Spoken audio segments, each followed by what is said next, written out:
नमस्कार. संपादक सूर्यकांत निंबाळकर, स्वराज्य ॲग्रो यूट्यूब चॅनेलसाठी. फलटण तालुक्यातील ग्रामीण भागात सार्वजनिक बांधकाम खाते प्रत्येक वर्षी खडीकरण, डांबरीकरण, रुंदीकरण यावर कोट्यावधी रुपये खर्च करते. परंतु अधिकाऱ्यांच्या दुर्लक्षामुळे प्रत्येक रस्त्यावर पाईपसाठी, वायरसाठी आदी विविध घटनेसाठी चारी काढीत असते.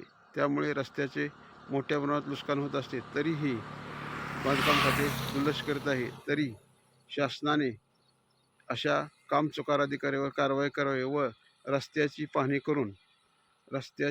करून त्यांनी रस्ता संबंधित ठेकेदार यांच्याकडून दुरुस्त करून घेण्याची मागणी शेतकऱ्यातून होत आहे आणि वाहनधारक यांना याचा त्रास सहन करावा लागतो.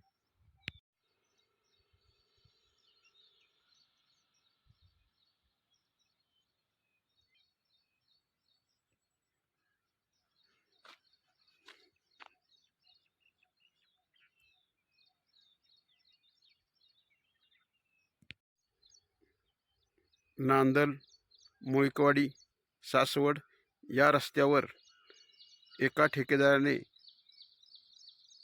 डांबरीकरणाच्या बाजूपट्टीवरून चारी काढून त्यामध्ये केबल टाकल्याने रस्त्यावर मोठमोठे खड्डे पडून रस्त्याचे नुकसान झाले आहे. तर बाजूपट्टीवरील छोटे छोटे वृक्ष उन्मळून पडले आहेत. तरी या संबंधित ठेकेदारावर कारवाई करण्याची मागणी परिसरातून होत आहे.